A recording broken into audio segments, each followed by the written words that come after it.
Fidel Castro and 500,000 Cubans took part in the African wars, which ultimately ended colonialism.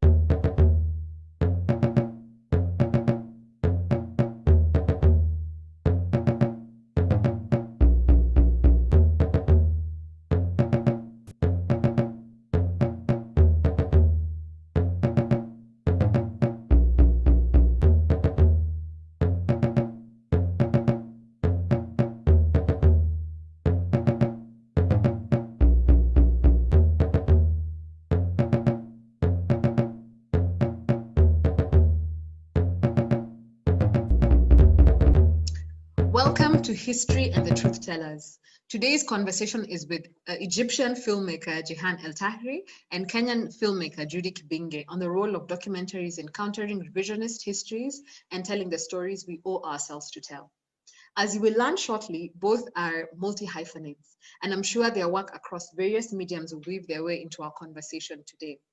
Our chat is part of Jalada Africa's exploration of nostalgia, which is the theme for our 10th Literary and Arts Journal, launching in November 2020 at www.jaladaafrica.org. We'd also like to thank our hosts, Baraza Media Lab, which is where I am today, as well as Goethe-Institut Nairobi, British Council UK, and the Sundance Relief Grant in partnership with Heva Fund for their support for the production of the nostalgia issue. Jihan is an award-winning film director, writer, visual artist, and producer. She currently serves as the General Director of the Berlin-based documentary support institution, DocsBox. Jihan has been a member of, is a member of the Academy of Motion Pictures and Sciences since 2017, and she has directed more than 15 films, and her visual art exhibitions have traveled to renowned museums and several biennales around the world. She continues to mentor in various documentary and filmmaking labs and has served on the board of several African film organizations, including the Federation of Pan-African Cinema and the Guild of African Filmmakers in Diaspora. She's also a published author. Judy is a filmmaker who began her career in advertising. In 2013, she founded DocuBox, Sub-Saharan Africa's first homegrown fund for independent filmmakers by independent filmmakers, supporting documentary and short fiction film with screenings, grants, labs, and hugs. She is also a member of the Academy of Motion Pictures and Sciences, aka the Oscars, since 2017, and has sat on the Academy's documentary branch executive committee since 2018. I am extremely delighted to be speaking to you both. Thank you. Okay, so first question. Former president of the Washington Post, Philip Graham, famously said that journalism is a fast, rough draft of history. Yet we know that there are various factors that make it subject to manipulation and bias. Reflecting on your own work, what are some of the narratives that you've countered that have gone against certain news headlines? Perhaps we can begin with you, Judy. Wow, that's a big, you packed a punch with that first question. Is that strong? Yeah, I mean, I think for me, what really began to dawn on me as an adult, which is quite sad, you know, is just how little of our history we actually knew. You know, just growing up, our curriculum, and I grew up at a time when the city council schools were really strong, and you know, we just had our you know, straight up all the same curriculum.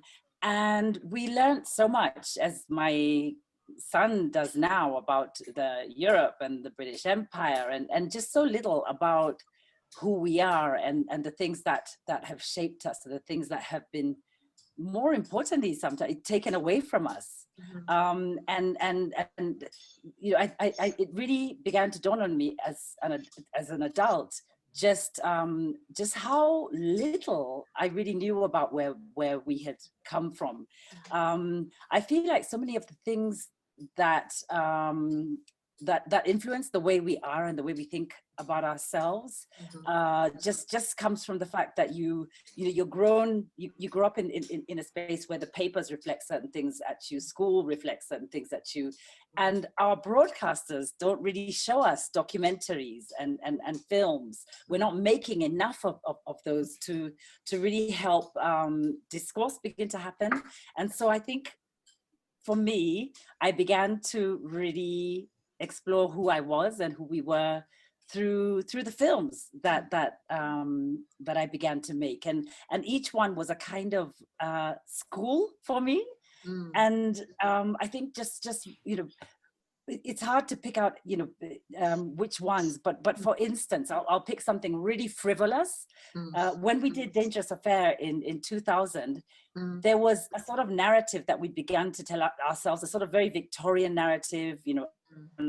We are Christian, we go to church on Sunday, we care only about certain, we have only one flat set of values, and just making a fiction film that showed strong women who were able to make choices for themselves and have, you know, real careers was considered really radical then. You know, so that's so basic, but I'm really proud that that was one of the first I feel like myth busting films that we made. It wasn't as political as maybe some of the other ones, but it just shows how distorted our understanding of ourselves sometimes is. But you know, everything is political, so I think I would beg to differ in that regard. Moving to you, Jihan, you started your career as a news reporter. No, go on. I read quite well often because, first of all, I actually worked for the Washington Post as a journalist, and the big transformation in my personal life was exactly that. The first draft of history that you completely disagree with, and you completely say, I'm not going to be part of that. And and that was the Gulf War in 1990.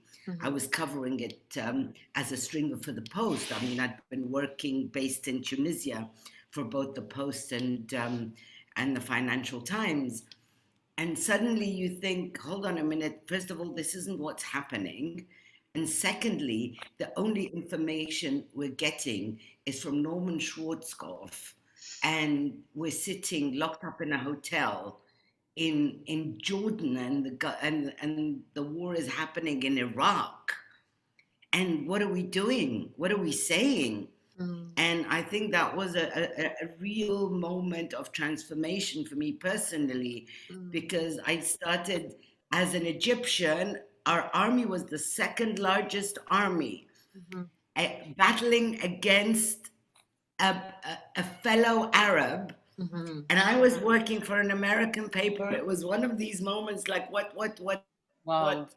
who are we? Who are we? And I think exactly as Judy said, we know so little about our history.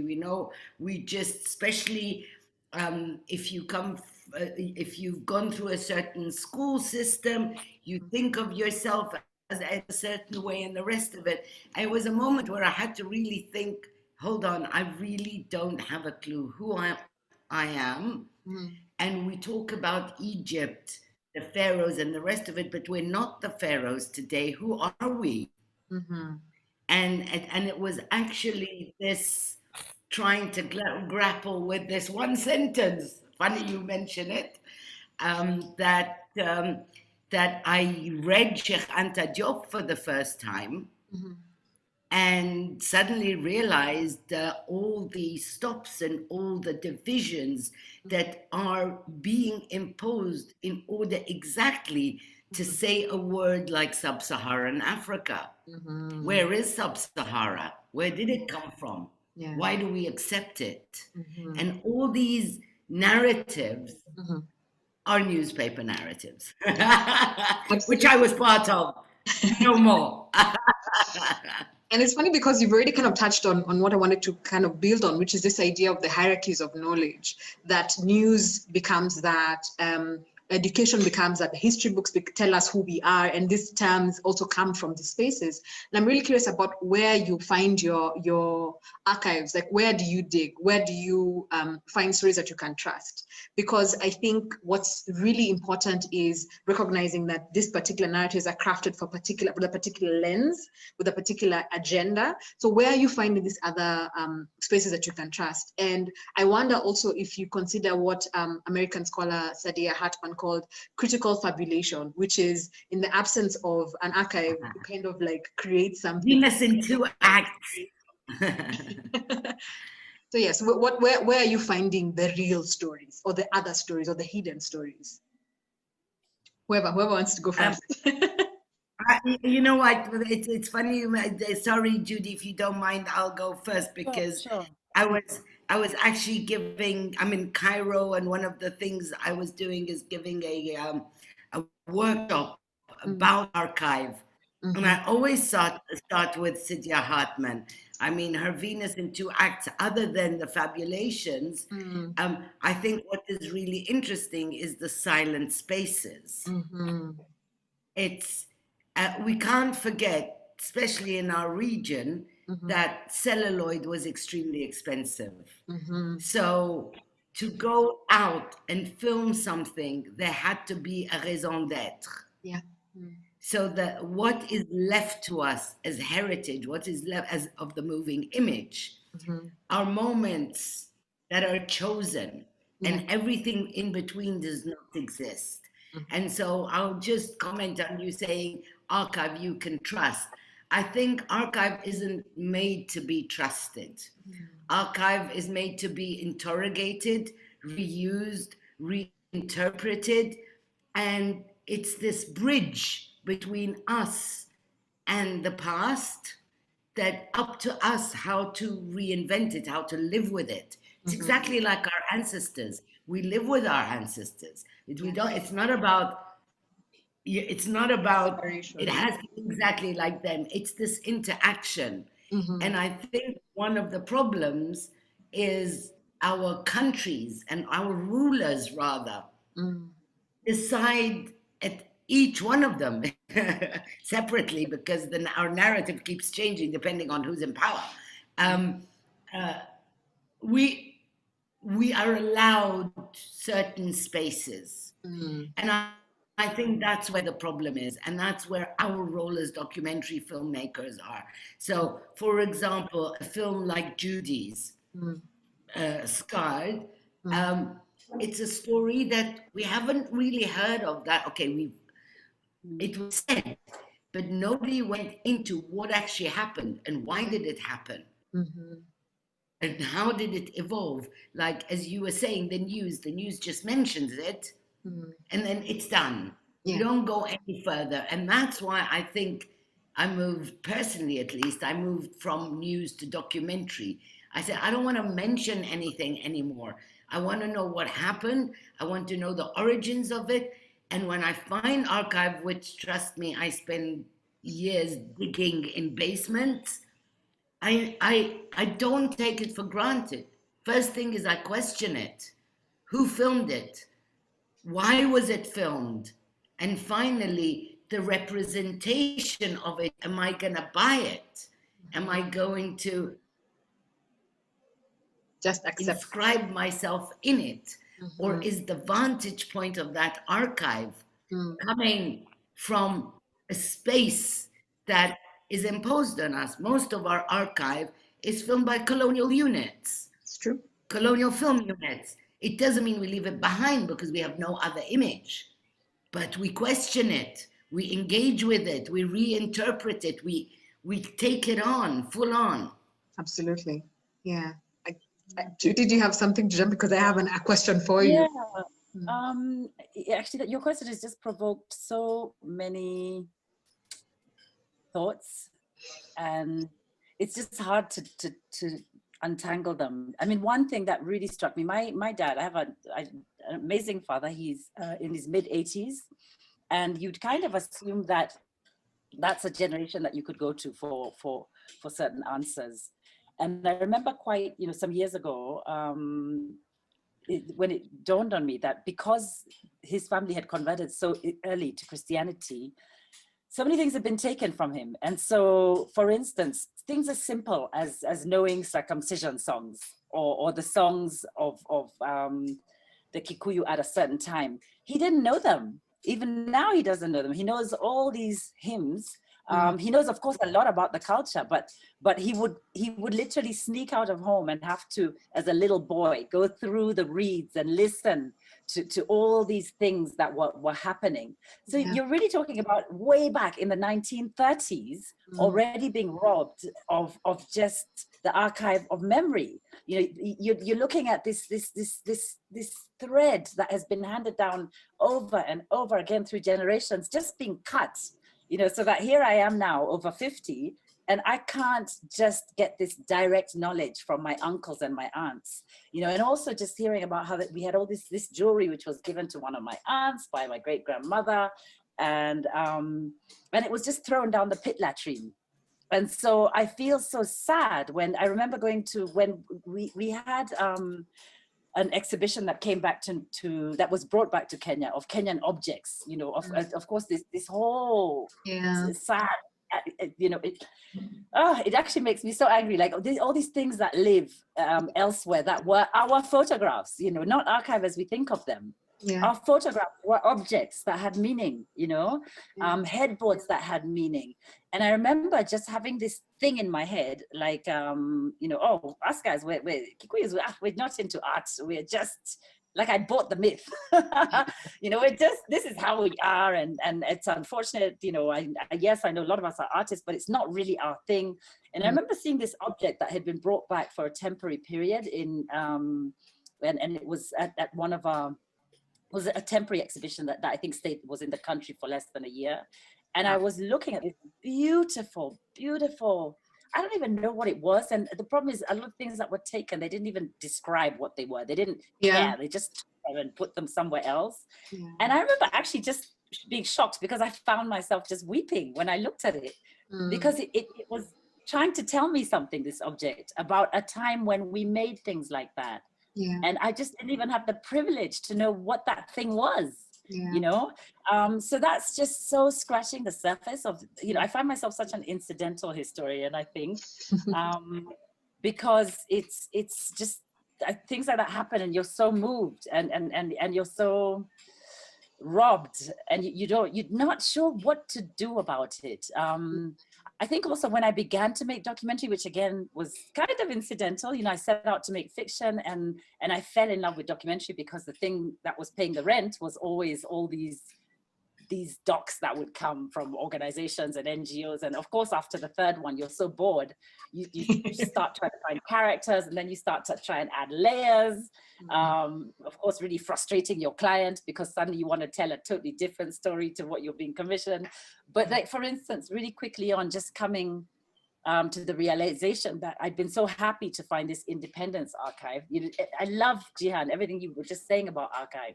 You know, these moments that are captured for you. And I remember finding it and feeling like such a treasure hunter. Whoa, I found this footage. And then the second film, I'm looking for more. I can't find it. I'm looking for other layers, other images, other interpretations, other viewpoints, other angles, I can't find it. And then I start to look at other people's documentaries and it's that same moment over and over and over and over again in everybody's films, the same moment. And I'm like, where's the other stuff? Why is it just the happy African fist shaking shot that we have? Where were the people who didn't buy into that? Where were the fighters still in the forest? Like, where's all that? You know, what are the things that, you know, as Jihan just says so beautifully, what are the things that are not, what are the unsaid things? How do you look between the moments? How do you know what you don't know? and sometimes it's fortunately or unfortunately just, and this is why I love documentary filmmakers. I don't see myself as, I really love documentary filmmakers because I love documentary. I love Jihan's work. I don't, you know, I don't have that kind of a body of documentary work, and I really admire it because it takes time and it takes sweat and it takes another love and commitment because it takes long and it's painful. And every time you see that, you realize that these documentary filmmakers are taking something back from the past that you would never have found or seen or known if someone hadn't said, I'm going to spend 3 years, 5 years, 10 years uncovering this thing, and I'll present it to you in this 90-minute package. I wish it was that easy, Judy.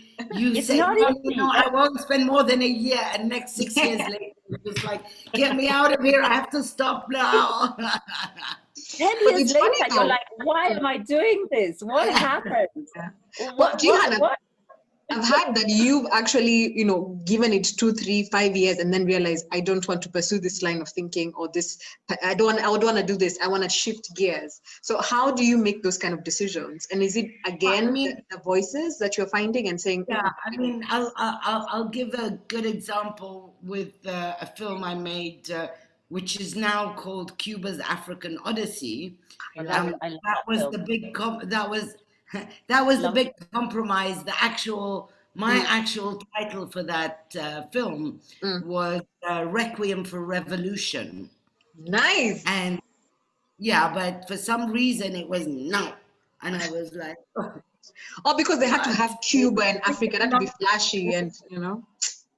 Yeah, it was a big long battle, and it was either changing the content or changing the title, so I had to go for the title. Yeah. Anyway, it's called Cuba's African Odyssey, and that's what it is. Yeah. So basically, as Judy was saying earlier, Mm. there's this narrative, and you think you know what happened, and you know, and you kind of do research to know more.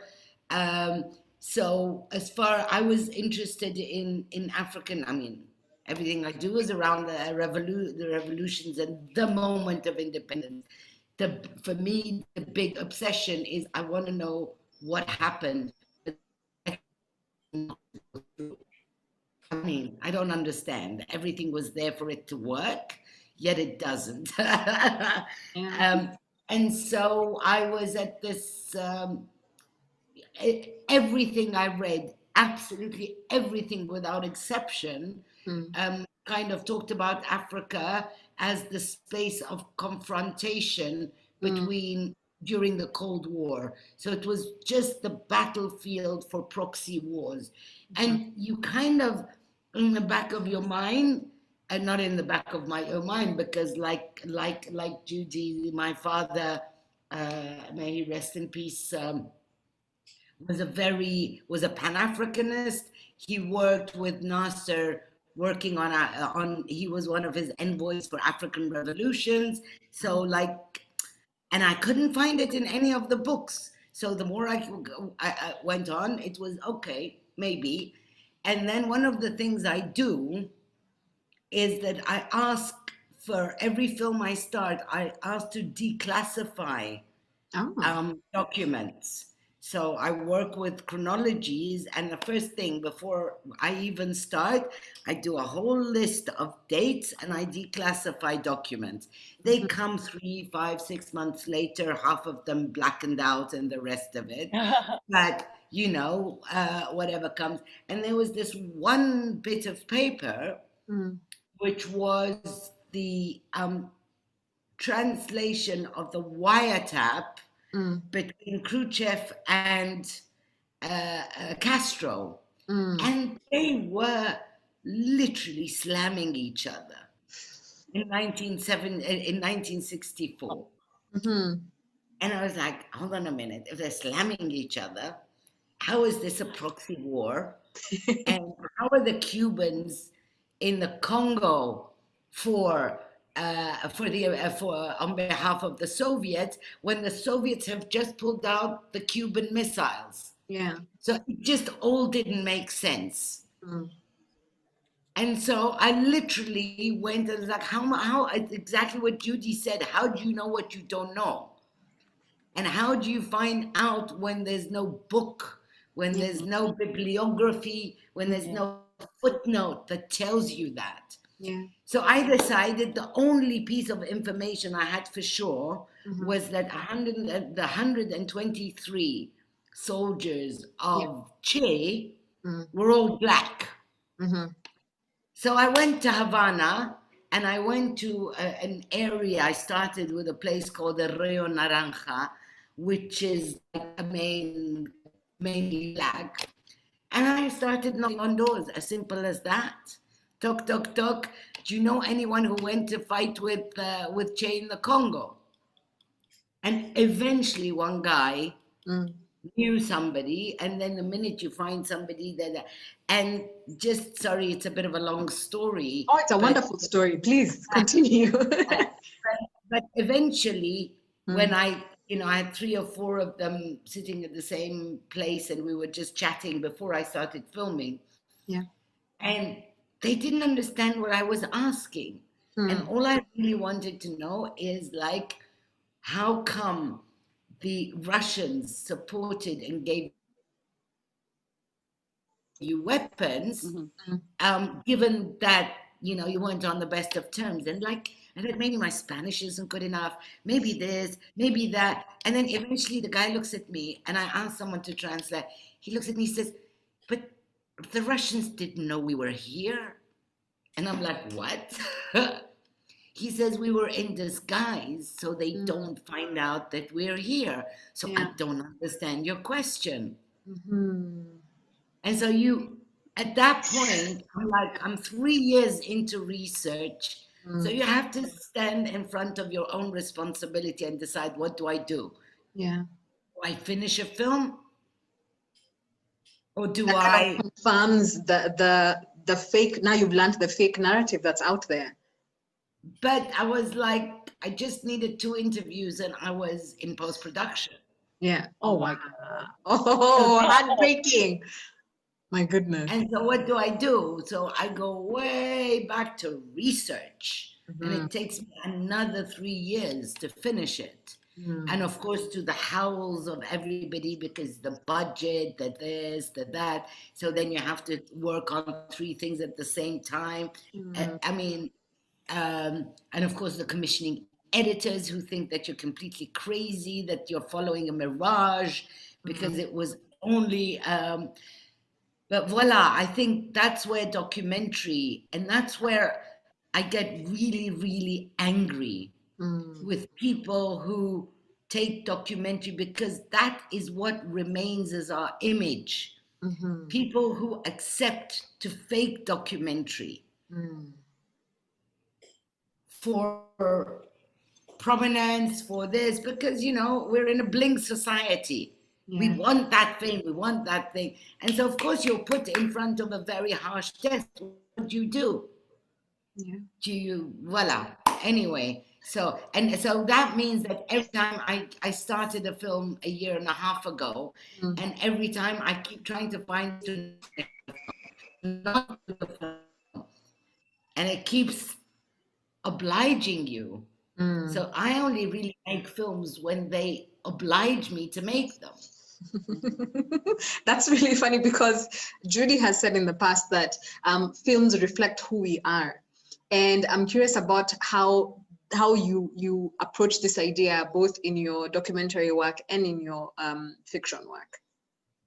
This reflection of who we are. What are those perspectives that you're trying to bring in that maybe you're not seeing, or you want to explore a little bit more? What's that like thread that you're pulling on? Well, Jerry really he came with a bag full of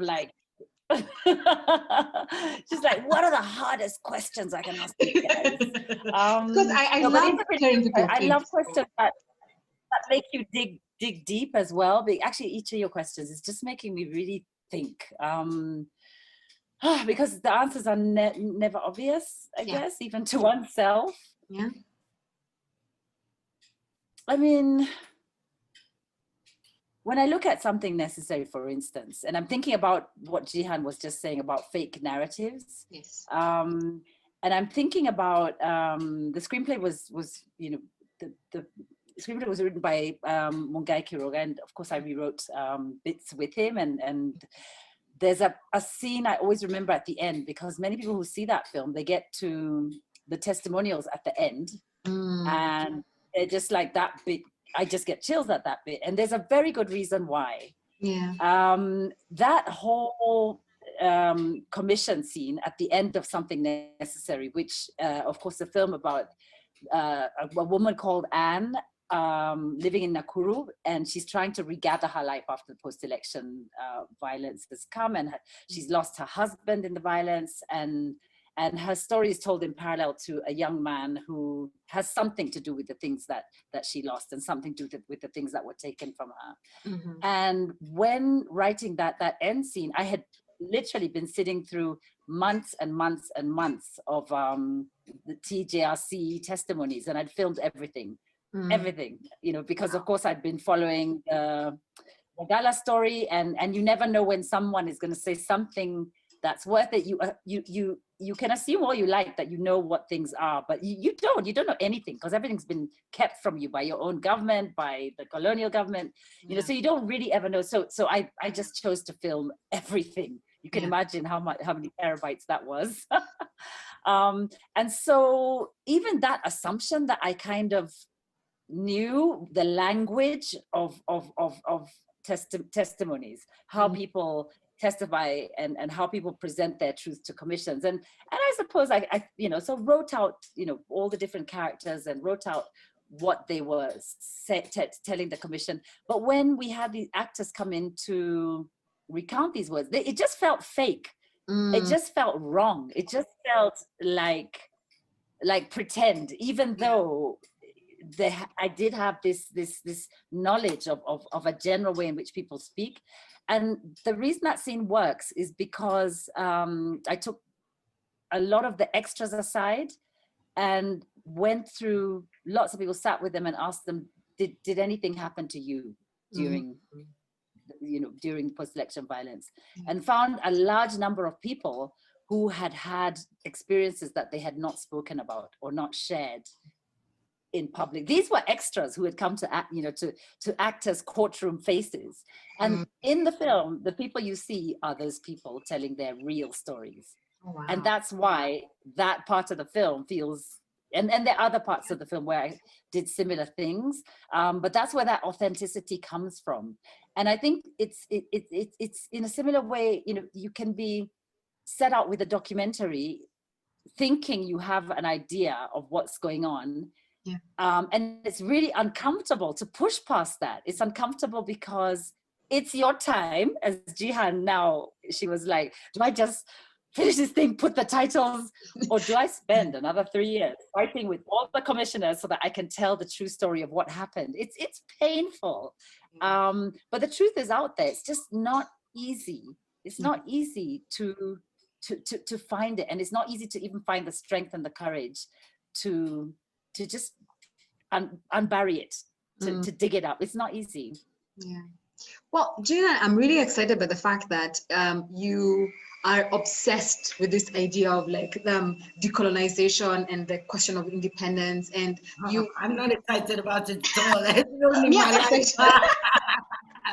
I'm excited because then you became a visual artist, and then you started to engage with this question in a different way. And I'm really I want to know about what you do in visual art that's different from what you're doing. Well, I mean, I think I've many lives. I actually started my career as a photographer. Oh. I was a Reuters photographer covering wars. I was a war correspondent in photography. And I did that for 5 years. I did that for 5 years. And I think one of the things that happens is that there's a moment where what you're doing isn't enough. It just is not allowing you to tell the story. So I remember when I started wanting to write alongside photography, people don't take you seriously. You're just a photographer. Yeah. And nobody wanted me to write. And so you have to battle. But I mean, still photographs, I think, are very powerful. Yeah. But it's only this one frame. And there's this need at some point that goes beyond this one frame. I really need to say something around that frame. Yeah. And you're kind of pushed into having to choose. Of course, I've continued photography, but not professionally, because if you're a professional photographer, then you can't be a professional writer. And if you're a professional writer, then you can't be a professional filmmaker. And if you're unless you're a man, a white man, possibly a white man, maybe, but still, even. And the funny thing is that when you read the the manuscripts of all these like 1400s. Every one of them was a physicist and a poet and this and that. Well, why not us? I mean, we can, no? So anyway, so writing became very important. And so I started doing journalism, but then journalism was definitely not the answer after a while. It was for a while. I mean, it allowed you space, but as I said earlier, the Gulf War was a real recognition that no, this is not what I need to do. So I go into documentary, and the thing about documentary is that one, it takes so long, and two, they're commissioning editors, and you know what it really is. Let me be honest. We're in a space today where the format is, this is how you do a documentary, and this is the linear way through which you can tell your story, and a good documentary looks like this. And we've been so trained to tick these boxes, and those who tick the boxes more are those who rise to fame. And I don't want to tick these boxes, because these are the boxes that impose on us that the way to tell a story is linear. In my culture, we don't have a linear narrative. We have 12 morning hours and 12 night hours. We have the underworld and the overworld that interact. They're two sides of the same coin, and there are two separate narratives. I mean, you know, it's the space between magic and history, and you know, why am I not allowed? And so I think I got to being, I mean, although I did get to visual arts by accident, I didn't even know what I was doing, seriously. It suddenly became, no one's telling me what I'm supposed to do. I can actually take that same image that allows me to do a 2-hour documentary and do it with a combination of materiality of things. I mean, I've had installation with 7 bits that have video, that have whatever I feel like. Yeah. Video and barbed wire and this and that, like, why not? Yeah. So, and I think it's at the moment, the combination of formats is what is allowing me to break the format.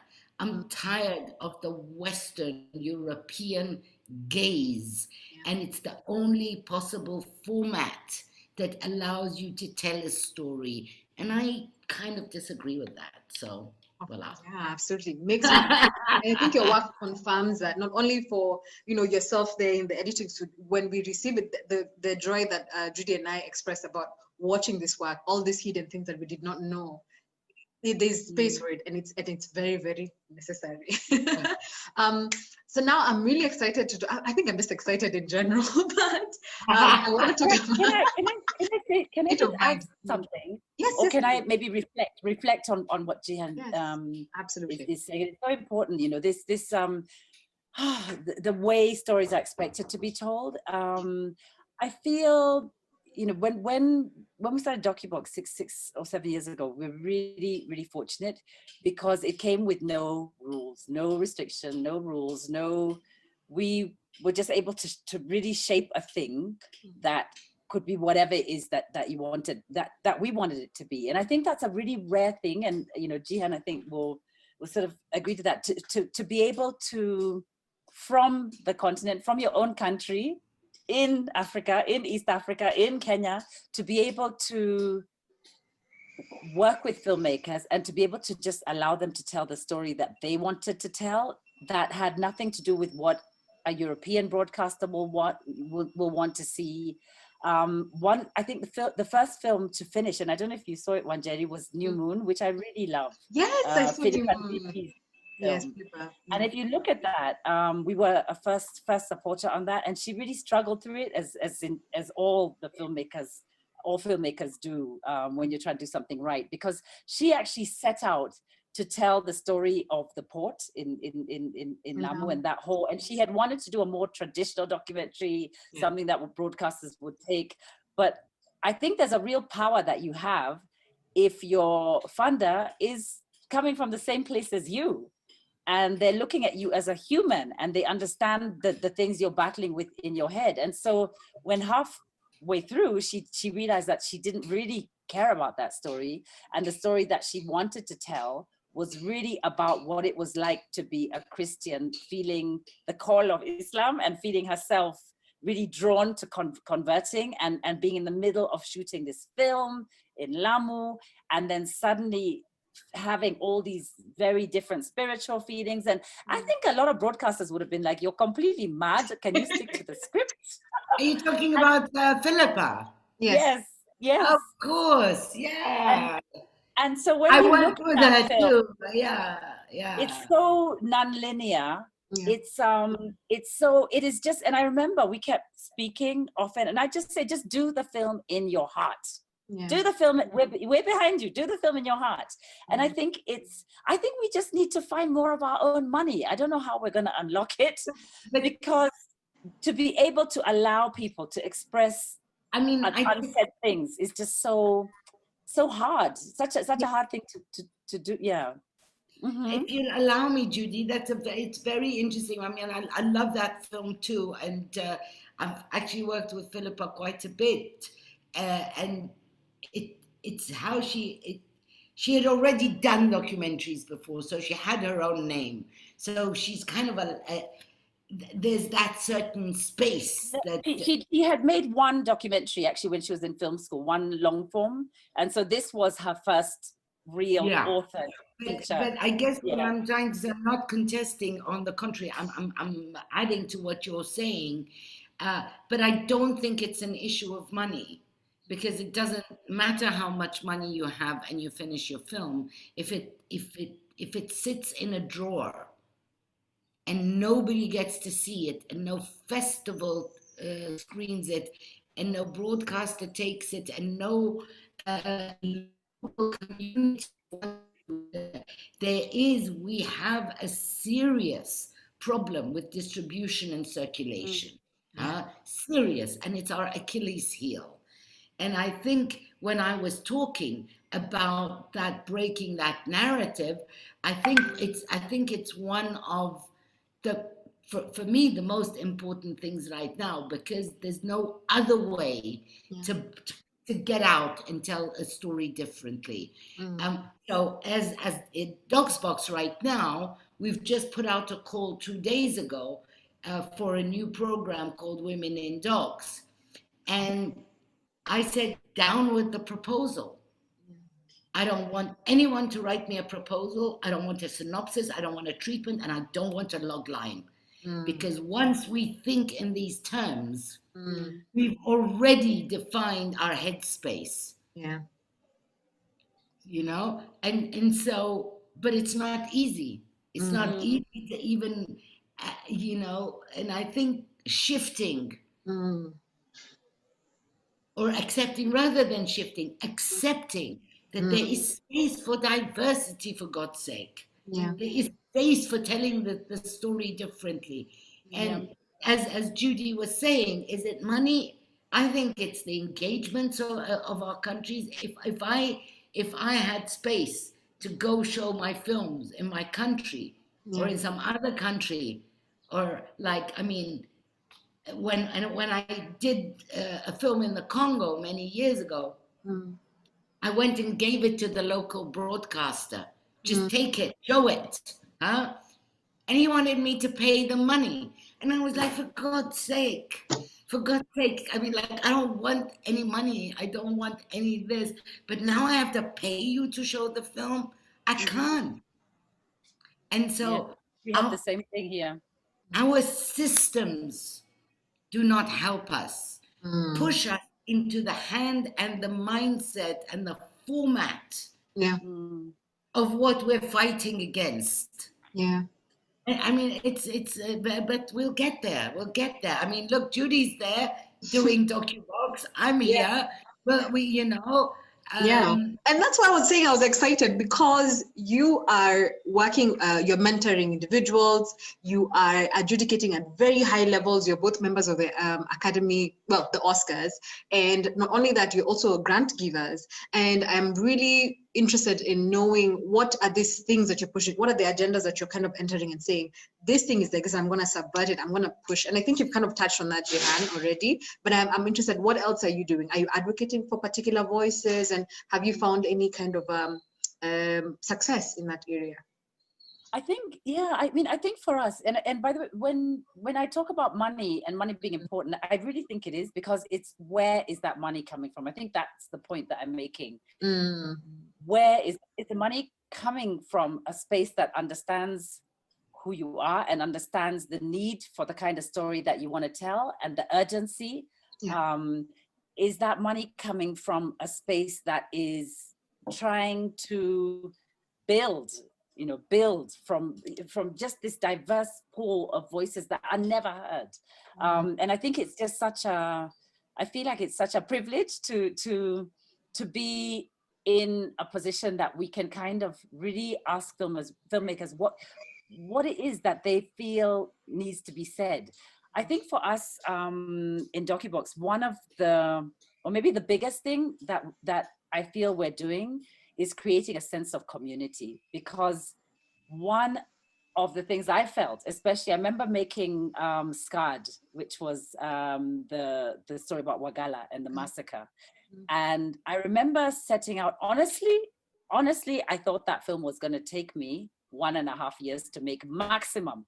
I was just like, gonna do this thing, it's gonna be a year, maybe half, 3-4 months in the edit. And because I didn't know other people making doc in Kenya, I knew a lot of people making NGO doc, but I didn't know anyone kind of doing these deep dives in history. So it was very lonely. It was 5 extremely lonely years. I'd never heard of a teaser. I didn't know that there were other sources, where other sources of money came from. And thank God I had a friend who's incredible and incredibly respected, John Akomfra, who had sort of was a bouncing point at some point.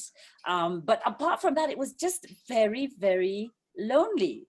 And because it was so lonely, even when this 5 years of making the film was finished, I had not even begun to imagine, other than our own broadcaster, where that film could go. Just like Jihan said, I took it to places, they're like, give us 1 million shillings to show your film. Actually, that's what I was asked for after 5 years of this really deep dive on an issue that was always, every single year it's talked about, and nobody had kind of spent that sort of time trying to unpack it, and nobody wanted it. But because we didn't have a community of like minds helping brainstorm distribution or helping open doors together, the film really, as Jihan said, it's done a lot of, more than any other film I've done, it's constantly being requested for group screenings. People keep putting it into little festivals here and there. It's just created its own trajectory, but it shouldn't have been like that. And so that's actually a big thing behind why DocuBox was created, because I was like, this is wrong. It can't work like this. And if you look now at the next lot of films that has been coming out, we now have a community of filmmakers. There's a lot of trust within that group. So whether you're looking at Maya and Chris and their fantastic film, The Letter, it understood something about festival that I didn't know because we've learned together. And if you look at Soft Tea and the way it's exploded onto the scene, they understood, Tony understood something even more, so the more knowledge we have, not as one person in there, editing alone, but now we're a group of us and we meet often and we talk and we call each other and we're like, whether it's about how did you get your thing onto POV, or, how did you get your film into that festival, and how are you doing your publicity, and where did your money come from? And I think maybe you've sensed it, but there's a massive shift in the last few years, and that's because we have this center. And so DocuBox becomes not so much about the money, just more about creating that networked community of trust. Trust, you know, filmmakers who trust and support each other. What about you, Jihan? What are these opportunities and spaces making available? I mean, I'm a bit of a novice in managing institutions, but it was a bit terrifying at the beginning. It's like, how am I going to do this? I'm just a filmmaker. Yeah. And the funny thing is that I said, well, the only thing I really know how to do are films. So I'm just going to set out and pretend this is a film. And so I need an idea, and the idea I need to research it, and then I'm going to figure out how and then I'm going to implement it. So I've been kind of running the space like, okay, we're making a film now. Let's start shooting. Seriously, I mean, in the mind space. But I mean, for me, the agenda might not be the right word, but let's call it agenda. Yeah. I think that the moment has come to trust people with what they want to do. And so I'm putting a lot of effort in, I mean, I have 4 main programs and a lot of little aids in terms of funding and things like that. Yeah. But first of all, people need to finish unfinished films, because I know what an unfinished film, how the burden it is, and this sense of insecurity, and you never feel that you, and sometimes the reason your film stopped is some fight between the producer and the director, which is one of the biggest reasons films don't get finished. Yeah. Or someone didn't sign a release form or some stupid thing like that. So investing in good voices that need to move on, respect themselves, get their own security, and tell their own stories, I think is really important. And then the other thing is, just so helping people just finish your film. Whatever it takes. And unlike Judy, I think we should take money from wherever it comes. It's reparations sometimes. Hold on. People say money comes with strings. It comes with strings only if you accept them. Okay? But you can't finish money without taking money from elsewhere. No, I mean, this can be... I think it can be a discussion, a very interesting one, but it's like all of this, we're playing poker. We're all playing poker. So it really does. I personally believe that the entire space of Western Europe would have not been what it is hadn't it been for our money. Oh yeah, our resources, for sure, for sure. Absolutely. So anything they give me belongs to me. Okay? So I'm not going to start saying, where's the money coming from and this and that. When I do something and someone tries to twist my arm, come talk to me. Come talk. Then we'll see who's talking. I have no problem with scandal. None at all. I think that's the lesson, yeah? Like, do not be afraid of scandal. And I have no problem with conflict. None at all. When it's wrong, it's wrong. Come talk to me. But is it also a factor of, like, when the money is offered or when you're applying, you say, these are my terms, this is what I'd accept, No. Or what it's happened? About packaging. Since when did they come to us and sell us the beads saying da-da-da? No. You package it because most of they being a very big T, they want to hear what they want to hear. Yeah.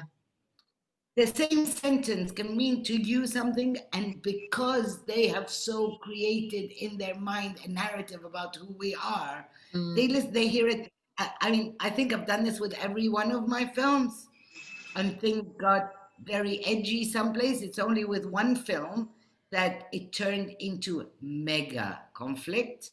I had to sell my car. I mean, you know about this, Judy. I had to, it literally turned into almost a fist fight in my cutting room. And I chucked the commissioning editor out of my cutting room and gave them back their money. I had to sell my car, my jewelry, borrow money, take your money and go. Huh? And I was completely banned from ever working in that place again, which is no problem at all. Until 5 years later, somebody comes to me and say that person wants to talk to you. Will you accept to talk to him when I was making my new film? And I said, no problem at all. He says, can he come talk to you? I said, no, I will go talk to him. So I go talk to him and he says, so have you forgiven me? I said, no, but I'm not your friend. We are business partners. Don't ever think I'm your friend. You're doing a job and I'm doing mine. That's the only reason we're speaking. Yeah. So you want to work? We work. Nice. If we want to clash, we'll clash again. Doesn't mean that I'm making notes of all this, like how to be a badass. Doesn't mean that they never say something right. On the contrary, that person who I had the major clash with, I really respect his opinion. And we had worked together for a long time. But when something's wrong, there is no turning back. Yeah. The compromise. So just to come back to the money, money is money.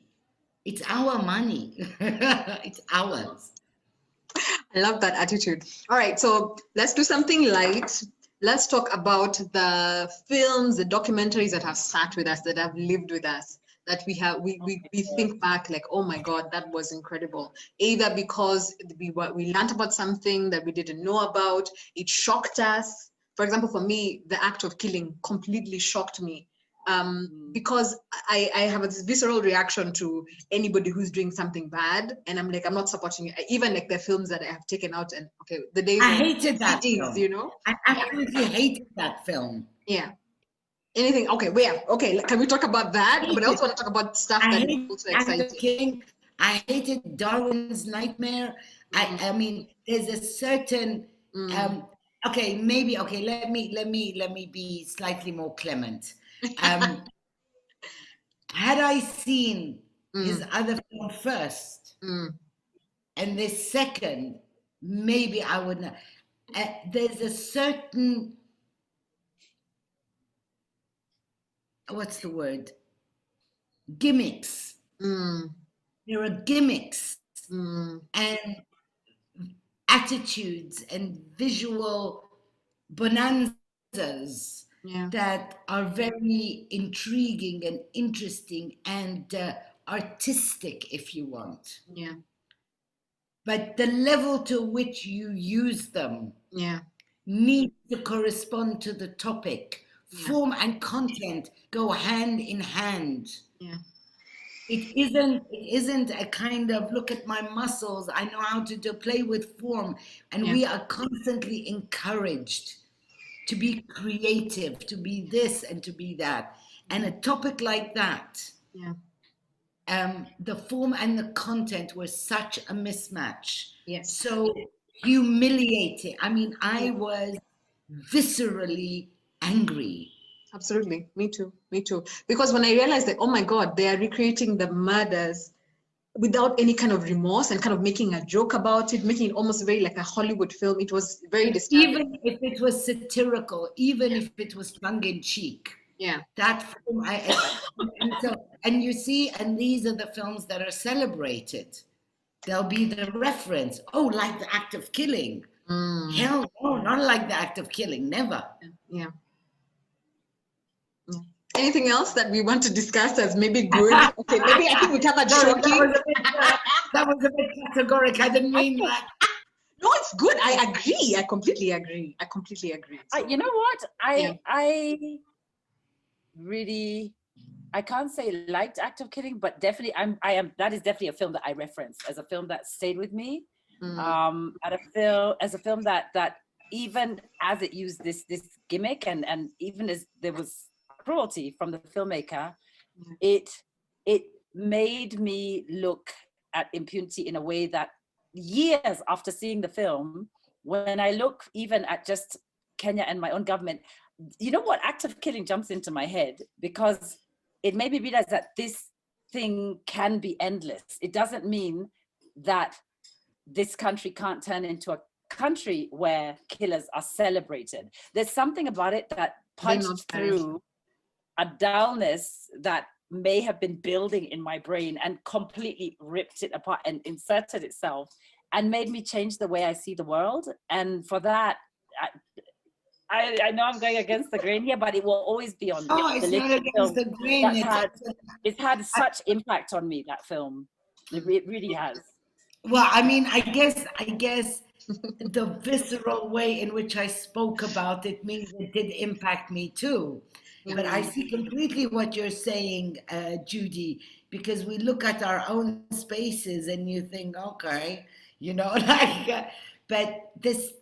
It made my fingers numb. You know, I finished watching it and my fingers felt like it horrified me and revulsed me, but it changed me somehow. Yeah. No, I mean, I don't think you're going against the grain. On the contrary, I'm sort of looked at as a crazy when I say I hate the film, but I'm not going to back down from hating it. But I completely see what you mean, but I disagree. I disagree, because you can make such a powerful film without the level of gimmick and disrespect. You can expose all of this without, oh my God, I'm like, okay. So yes, it's very powerful, but it's powerful in its distaste. And I don't want that to be my profession. I really, you know what it is, Wanjeri and Judy, and maybe I get into a lot of trouble for this. I really respect my profession. Yeah. It's a profession that should be respected. And when I stop respecting it, I should step out. I should go do something else. Because this is, when you were talking about Philip Graham, this is a first draft of history. Yeah. I go back and I dig into archives, and it's what they've left behind 50 years ago that I try to grapple with. And so if in my lifetime, I'm seeing things that are celebrated and will be left as part of the treasure trove, it angers me viscerally. And I think when we're silent against wrong, we only perpetuate it. We make these kind of films the ones to be copied. And it's our doing. Exactly like when we were talking about money and how money, is important. Of course, money is important, okay? But auto-censorship is more important. Yeah. We should stop auto-censoring ourselves. All of us. I mean, of course we all do. I mean, it's the way life is. But there's a moment, and now is a good moment, because we're talking about restitution. We're finally saying enough, basta. Yeah. Just give us back our stuff and get out of here. Yeah. Yeah. And within that concept, it's what is it that we have kept from our heritage? It's respect, it's truth, it's community, it's all the things that both Judy and myself try to do. Yeah. I completely see that. Yeah. If there's a bad apple in our midst, we shouldn't be copying it. Yeah. We shouldn't be allowing it to be a bad apple. Yeah. Because now is a time of restitution. Now is a time of, if you don't talk now, the new game is going to be, that's what it's going to look like. Are there documentaries, past and present, that do that for you, that are talking about those topics that are of importance? Judy? Yeah. or Judy. Like, are you happy? Is anybody making you happy out there in the world? For me, I think coming from especially a background in advertising, where you really are actually just putting out a message, and I worked in advertising for 10 years, and it's just such a difference. This is such a different space to be in, because of course that is about corporate money, and that is about plugging all these different products that some of them I don't even look at myself, you know, now. But it was also about learning a kind of craft and enjoying the process of putting little films together. I think that's what I loved about it. This couldn't be further from that first career. You know, this is like diametrically opposed career-wise. And the thing that I celebrate most about documentary is the fact that it is diverse, absolutely diverse voices. Some I do not agree with. Some feel very much, you know, like coming from the same space that I'm coming from.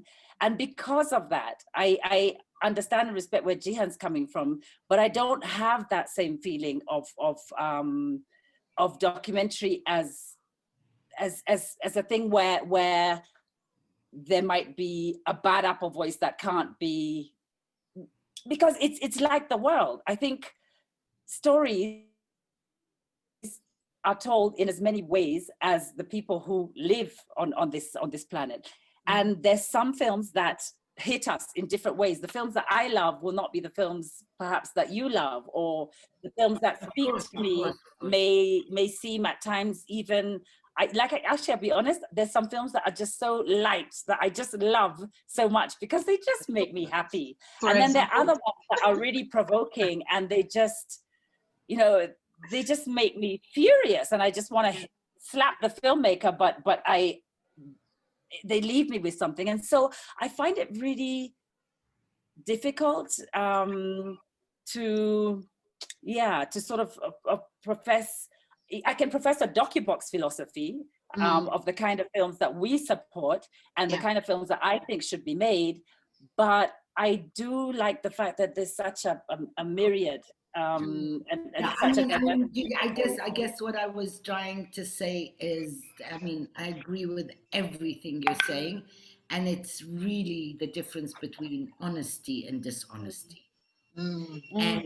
And all what you're saying is right. Yeah. And I don't change a single word of what I said, because it's only the difference between honesty and dishonesty. And to answer your question, Wanjeri, is like, I just saw a film 2 weeks ago, a 3-part series on decolonization by someone called Karim Miske. It is a masterpiece. Oh, wow. A real masterpiece, with finding ways to tell stories, not going to the usual suspect, because I honestly believe that films are there. Each one of us adds a brick to the wall. You can repeat adding the same brick, and fine, it's okay, there's no problem. But when you finally see a film that is amount of things he's brought in, there's actually, you have to watch it, Judy and Wanjeri, because I really want to see that. It's still on Arte. It's still online on Arte. I think it should be to the end of the month. It's a masterpiece. 3 hours. There's a whole section on the Mau Mau. Amazing. Nice. Wow. Another film. The name of this film. Yeah, I'll actually send you the link to it. Please. Wonderful. Yeah. Another film that never leaves me is called A Taxi to the Dark Side. Oh, I love the title. By Alex Gibney. Yeah. It starts with a simple question and a simple disappearance, and it ends with the world system.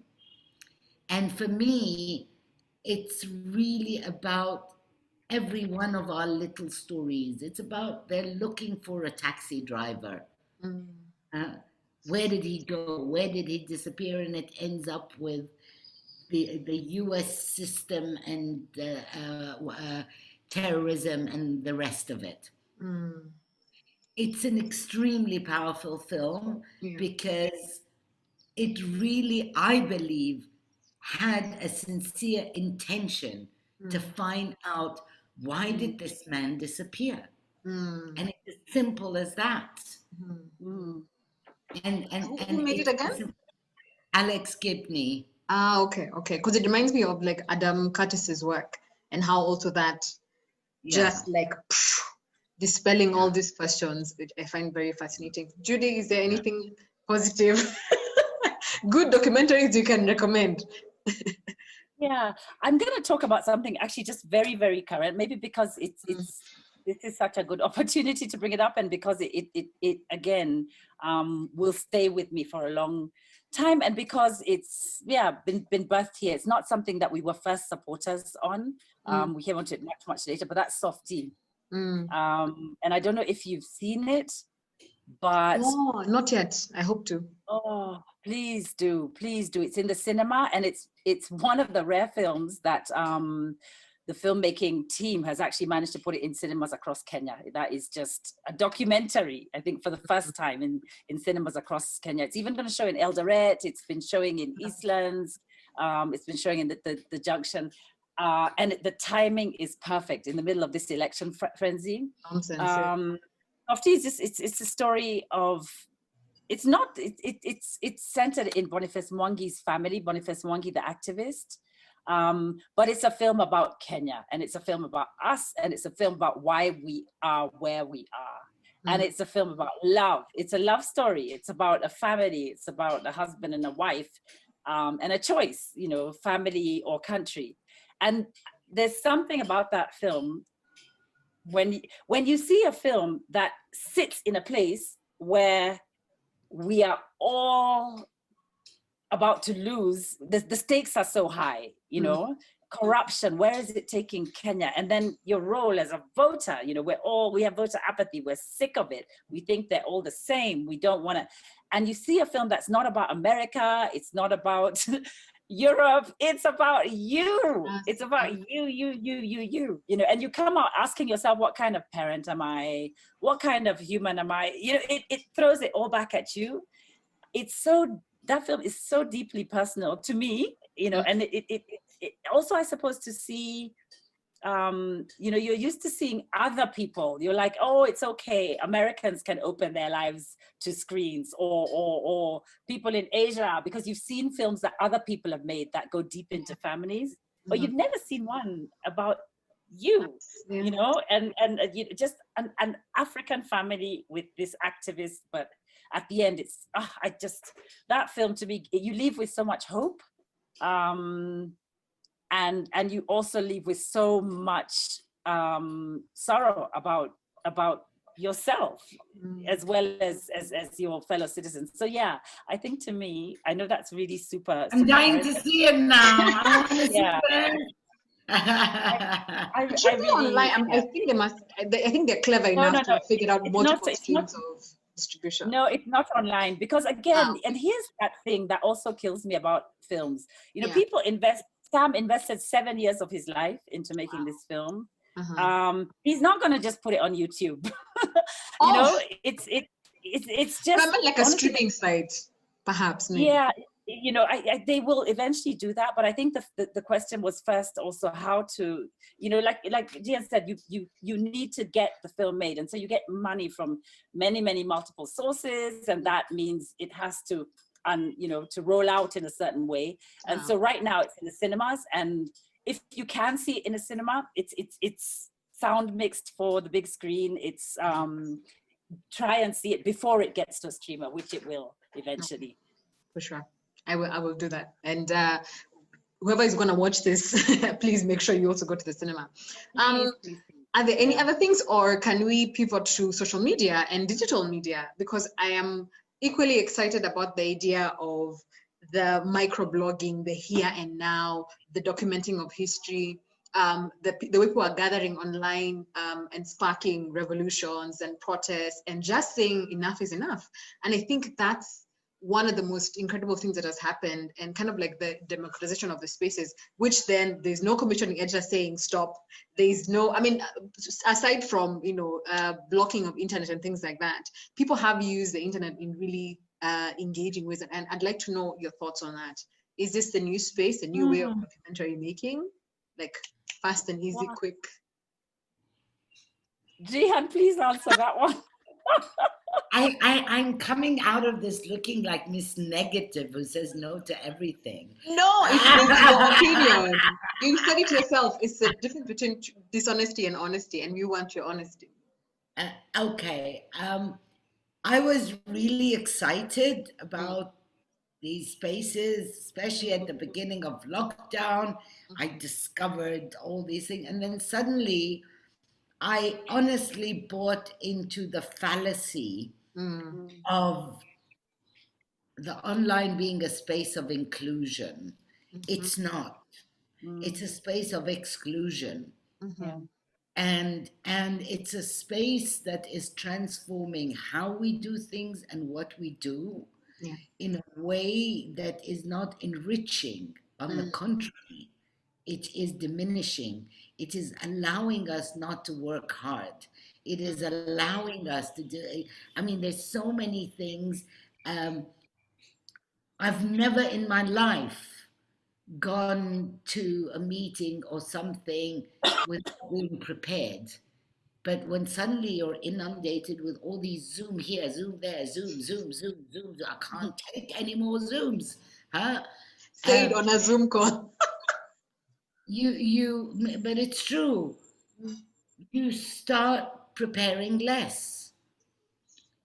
You say, okay, you know what? This one I can't because I just finished this and I just finished this and that. You wouldn't do this. I wouldn't do this otherwise. And I mentor a lot. And within the mentoring, I can see that I'm not reaching. I can see that I'm not sensing.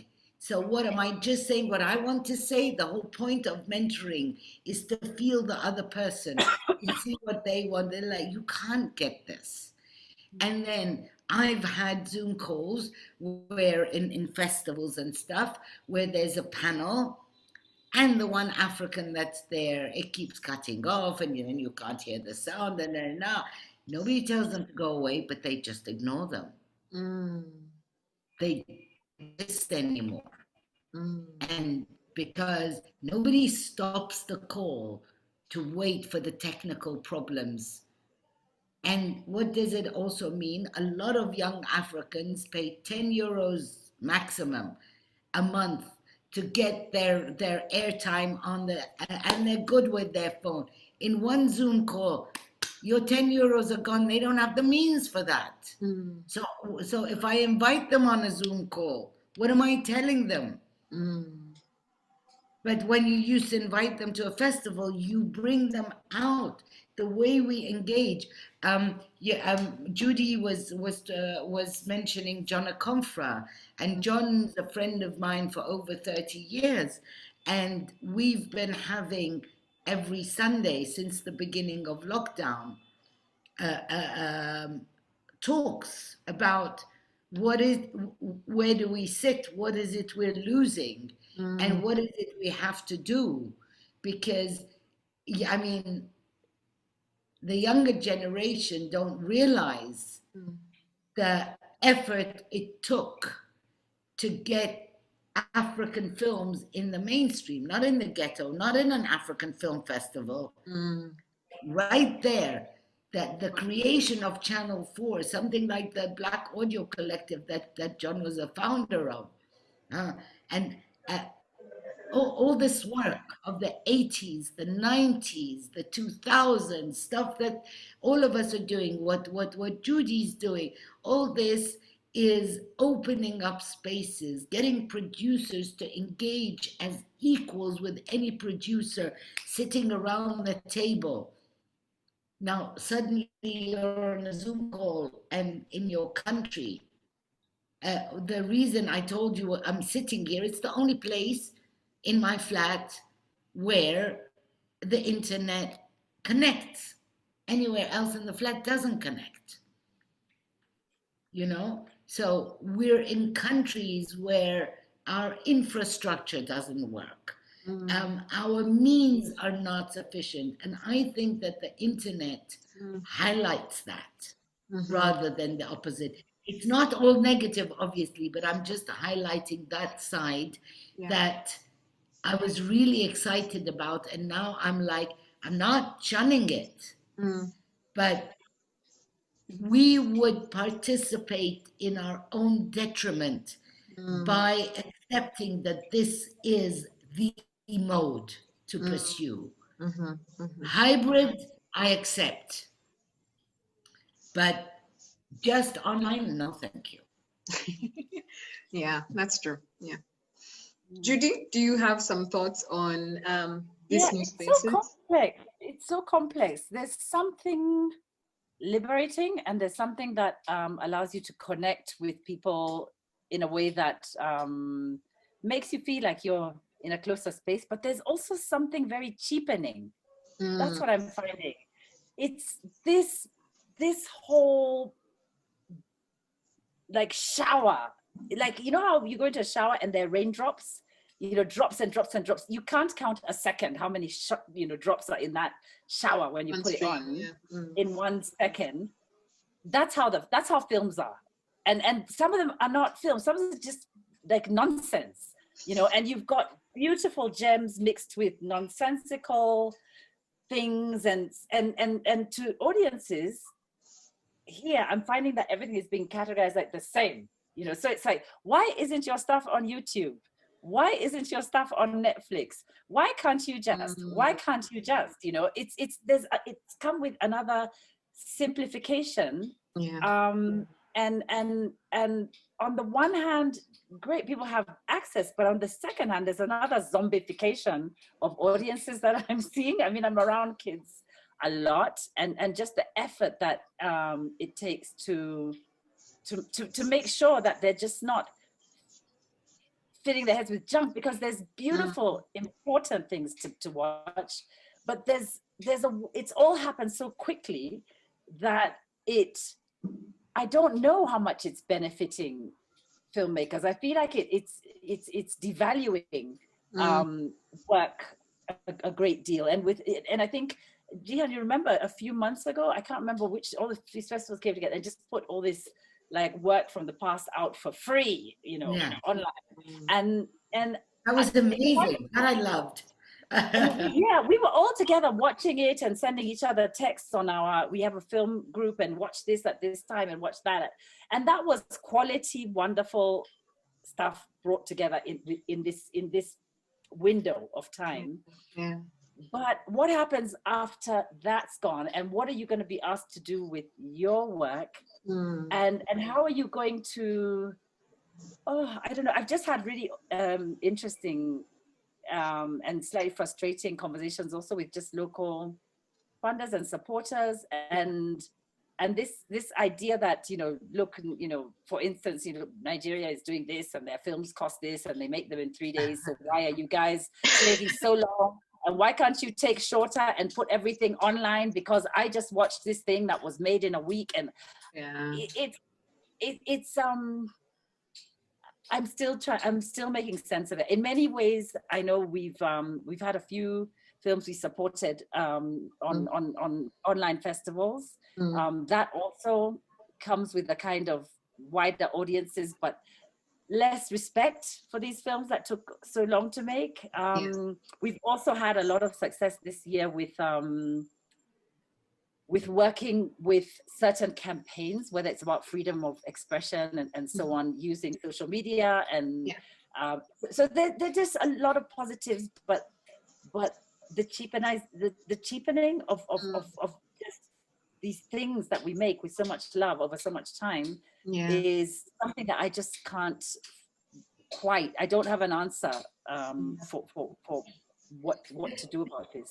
Can I add one thing about, because I mean, like everything Judy said, and the complexity obviously of it, but Netflix has come out of this lockdown um, as a powerful, I mean, it has been growing over the years, but what I found really scary is the choices of the images of what is African, the African Netflix. Yeah. And suddenly, again, we go back to them choosing the representation of who we are. Again, like we're just about coming out of this. Yeah. And suddenly, this is what we look like, and this is how we should, make films, as she was saying, the Nollywood style. I mean, it took, I mean, Nollywood style has its own history, has its own reasoning, has its own space. I'm not saying good, bad, or ugly. On the contrary, when I was at the Guild of African Filmmakers in the early 2000s, we had a big discussion around whether we should consider Nollywood film or not. And I was amongst those who were saying, okay, I can like it or dislike it, but you can't say it's not a film. It's a different way, da da da da da. So I'm definitely not someone who's saying that you can't. Like elitist. Yeah. No. But at the same time, is that going to be the criteria? So we're going back to the formatting, but the opposite version of formatting, It's Africa is a country nonsense where we're all meant to be the same. Absolutely. One template. So, like one of the things that I think we really should be careful of, and like I try to remind myself on a constant, we complain about the colonial gaze. Let's not become ourselves a gaze on our own societies that might not be colonial, but is a gaze that will become deeply problematic. Deeply problematic. So I think we're at a really, really critical juncture. And I think that the power of the internet is overpowering. Overpowering. Now that we're in lockdown, let's switch off. Let's go back to communities.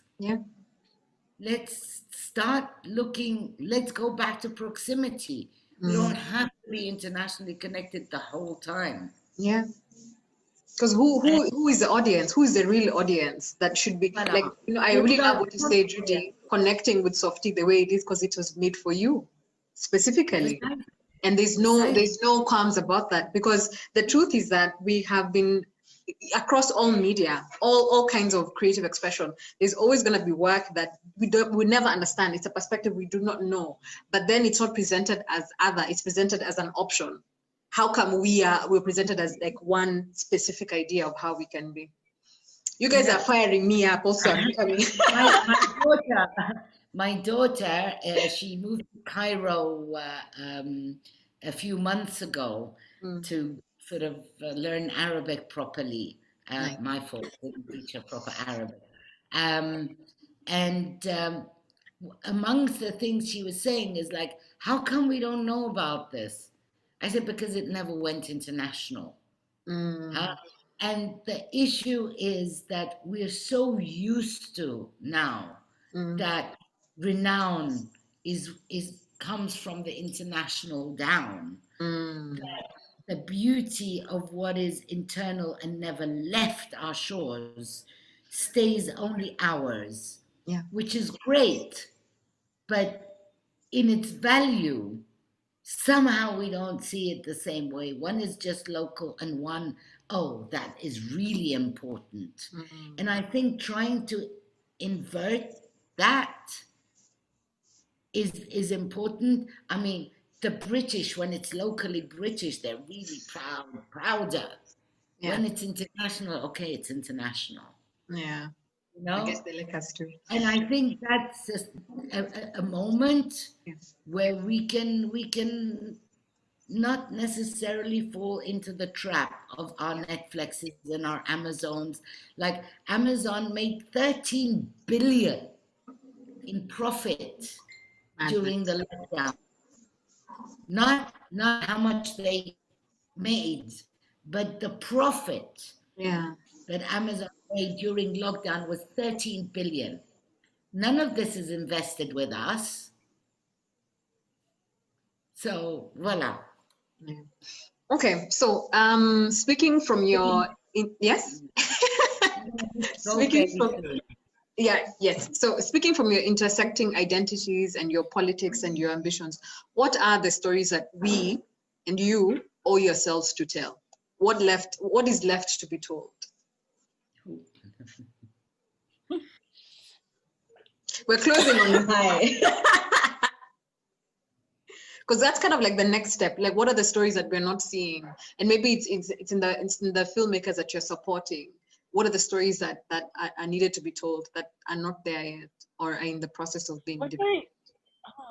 I think I'm quiet because I'm just like, what are the stories that we are seeing? Really? That's what I wanted to say everything. I was like, everything. We haven't even started, have we? I mean, have you seen any docs, that on Netflix that make you feel that we're even beginning to tell our stories? They're just not there. And like Jihan said, there is an exclusion happening because, you keep meeting people and they ask you as if you have the control. Why is all your stuff not on Netflix? It's like I think that the perception is you just send it and it's taken. It doesn't work like that. It's really doesn't. And also a little birdie has told me that the rates that they offer are not even the same. Yeah. Not even the same, like difference 10 times. It's the local rate. Yeah. And so, I mean, what next? I mean, we haven't yet begun. Yeah. We haven't yet begun. I mean, I want to be able to hear that Jihan's films are just, everybody's seen them. They're just, we have them in our schools. We go into Netflix and we can see all these different films that we've been talking about. We haven't even begun. It's like the road is long and we are literally in the first half of the first step is how I feel sometimes. And yet the history is so long and so many things have been made and so many, so many incredible African filmmakers and storytellers, but how do we make these films more accessible? How do we make them part of our just day-to-day common vocabulary so that I'm sitting down with my parents and my 8-year-old son, and we're just talking about all these different films because it's so normal to see them. They're on our broadcasting channels, they're on our streamers, we discuss, that's where I really wish this could get to. I also just wish that we could just get to the point of, finding ways to make more. I would like to see us unlock local government support. That is also my money. That is my tax money in there. And we need we need this local support so that even as we're raising funds from all the different foundations globally and broadcasters and commissioners globally, we're coming in with some home money, and therefore are able to make sure we are always at the table, not having to find such long, complicated routes to even understand how to sit at that table or even get a map to where the tables are. But I thought in Kenya about, I don't know, 8-9 years ago, there was a real push to change the laws of there was a real push, there was a real move in Kenya. Yeah, like quotas in like how much local staff would be in TV. That thing is a conversation we've been having for the last 15 years about the TV quotas, about the film policy bill, the greatest thing that's happened is we have a very efficient and fantastic film commissioner, Timowase. And so this year, we're actually having a second round of funding calls already in this one year that's alone. true, yeah. It hasn't happened ever. We've had, the film commission's been around forever, but we really needed strong leadership. And I have a lot of belief in the commission right now. And I think this is, I really, really do. I'm not even, like, I've never said this about anything before. So I think now is when we're actually going to see the change. I think what happened some years ago, just even the act of establishing the commission was a big thing. But it's only this year that I see it operating really effectively with really good, strong leadership. Yeah, So, and also like countrywide, but county-specific support. So a filmmaker based in Eldoret, in Kisumu, I think that's really incredible, because the idea of like capital cities as the hub. I am hearing a lot of good things about all of this. So I mean, whenever there's a positive story, we all latch onto it. Like, yes, go. It's possible. Somebody start. Like, there was two things I want to say about this. There was a film critic called Pierre Hafner, who lived in the Congo a lot. And he said that the problem of African cinema, that it's constantly at the moment of birth. It has to be born now. Yeah. like Africa is always on the rise, isn't it? Like, you're born now. Get on with it. Yeah. And you know, we always talk about Samben Osman White, and people say the father of African cinema, although he's not. And I was just talking recently, and I tried to explain why we call him the father of African cinema. He's not the first African to make a film. He's not the first African to make a film. He's not the first to make any of it. Yet he's the father.